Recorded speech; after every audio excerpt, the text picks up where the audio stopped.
எங்கள் தேசத்தின் உறவுகளுக்கு அன்பு வணக்கம். எழில்மிகு ஈழத்தின் வளம் மிகு யாழ் மண்ணில் அச்சுவேலி வடக்கிலிருந்து கதிரவேல் ஜோதிடம். இன்றைய பதிவில் பராபர வருஷம் ஆடி மாதம் தனிஷ்டா பஞ்சமி நாட்கள் எவை என்பதை பட்டியலிட்டுள்ளேன். எமது யாழ் மண்ணிலிருந்து வெளிவரக்கூடிய வாக்கிய பஞ்சாங்கத்திலிருந்து பகுத்து தொகுத்து பட்டியலிட்டுள்ளேன். பார்த்துணர்ந்து பயன்பெறுங்கள். தனிஷ்டா பஞ்சமி என்றால் என்ன என்பதை நான் முன்னர் ஒரு வீடியோவில் உங்களுக்கு நான் விளக்கமளித்திருந்தேன். இருந்தாலும் சுருக்கமாக கூறுகின்றேன். சூரிய ஒளி நட்சத்திரங்கள், சந்திரவெளி நட்சத்திரங்கள் என 27 நட்சத்திரங்களில் பிரித்து வைத்திருக்கிறார்கள். இந்த சந்திரவெளி நட்சத்திரங்களில் இறக்கின்ற மனிதர்களுடைய ஆவி உடனடியாக சென்று சேர வேண்டிய இடத்துக்கு சென்று விடுவதில்லை என்பது ஒரு ஐதீகம், நம்பிக்கை. எனவே அந்த நட்சத்திரங்கள் ஒவ்வொரு மாதமும் எந்த திகதிகளில் வருகின்றது என்பதை நாங்கள் தெரிந்து கொண்டால் இறப்பின் போது இதை கவனத்தில் கொண்டு நாங்கள் நடவடிக்கைகளை மேற்கொள்ளலாம் அல்லவா? அதற்காகத்தான் நான் ஒவ்வொரு மாதமும் இந்த தனிஷ்டா பஞ்சமி நாட்களை பகுத்து தொகுத்து உங்களுக்கு நான் தருகின்றேன். இன்று பராபர வருஷம் ஆடி மாதம் எந்த நாட்களில் தனிஷ்டா பஞ்சமி வருகின்றது என்பதை நான் இங்கே பட்டியலிட்டிருக்கிறேன். பட்டியலில் பாருங்கள். இங்கே 2026 ஜூலை 19ஆம் தேதி பராபர வருஷம் ஆடி மாதம் 3ஆம் நாள் ஞாயிற்றுக்கிழமை உத்தர நட்சத்திரம் நடப்புக்கு வருகிறது. இந்த உத்தர நட்சத்திரம் நடப்பில் இருக்கும்போது ஒருவர் மரணிப்பாராயின் அவருக்கு 3 மாதங்கள் அடைப்பு காக்க வேண்டும். இதே ஒழுங்கில் நான் திகதிகளை சொல்கின்றேன். நீங்கள் பார்த்து கொள்ளுங்கள், கவனித்து கொள்ளுங்கள். இந்த பட்டியலை நீங்கள் ஃபோட்டோ காப்பி எடுத்து வச்சிருந்தால் நல்லது. உங்கள் நண்பர்களுக்கும் உங்களுக்கு தெரிந்தவர்களுக்கும் இதை பகிர்ந்து கொள்வதன் மூலம் அவர்களும் பயனடையட்டும். சரி, அடுத்தது 21ஆம் தேதி 5ஆம் நாள் செவ்வாய்க்கிழமை சித்திர நட்சத்திரம் 2 மாதம். 23ஆம் தேதி 7ஆம் நாள் வியாழக்கிழமை விசாக நட்சத்திரம் 2 மாதங்கள். 29ஆம் தேதி 13ஆம் நாள் புதன்கிழமை உத்திராட நட்சத்திரம் 2 மாதங்கள். 31ஆம் தேதி 15ஆம் நாள் வெள்ளிக்கிழமை அவிட்டம் நட்சத்திரம் 6 மாதங்கள்.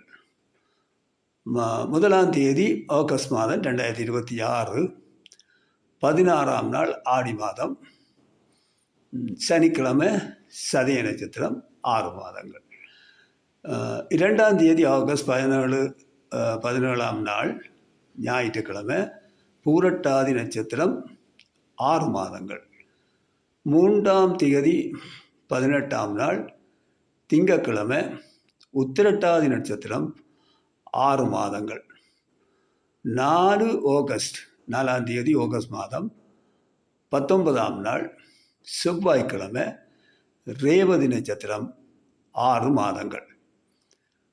7ஆம் தேதி ஆகஸ்ட் 22ஆவது நாள் பராபர வருஷம் ஆடி மாதம் 22ஆம் நாள் வெள்ளிக்கிழமை கார்த்திகை நட்சத்திரம் 3 மாதங்கள். 8ஆம் தேதி ஆகஸ்ட் 23ஆம் நாள் சனிக்கிழமை ரோகிணி நட்சத்திரம் 4 மாதங்கள்.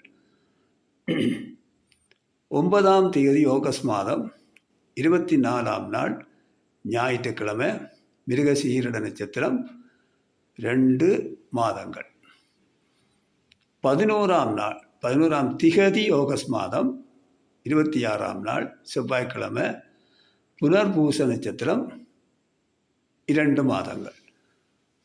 16ஆம் திகதி ஆகஸ்ட் மாதம் 31ஆம் நாள் பராபர வருஷம் ஆடி மாதம் 31ஆம் நாள் ஞாயிற்றுக்கிழமை உத்திரம் நட்சத்திரம் 3 மாதங்கள். இந்த நாட்களில் மரணம் சம்பவிக்குமானால் இங்கே குறிப்பிடப்பட்ட மாதங்களில் நேரே அந்தந்த நட்சத்திரத்துக்கு நேரே குறிப்பிடப்பட்டிருக்கின்ற அந்த மாதங்களை கருத்தில் கொண்டு அடைப்பு காக்க வேண்டும். அடைப்பு காப்பதென்பது அவர் இறந்த நாளில் இருந்து அவர் இறந்த இடத்திற்கு தெற்கு பக்கமாக ஒரு சுடர், நல்லெண்ணெய் சுடர் ஏற்றி அது இரவில் அணையாதவாறு பார்த்து கொள்ள வேண்டும். அந்த சுடருக்கு பக்கத்தில் ஒரு குவளையில் நல்லெண்ணெயும் வைத்து அவர் விரும்பிய உணவுகளும் 3 நேரத்தும் வைத்து வருவது அந்த ஆவியினுடைய தாக்கத்திலிருந்து விடுபடலாம் என ஒரு நம்பிக்கை இருக்கின்றது. நீங்கள் அதை கடைப்பிடித்து பாருங்கள்.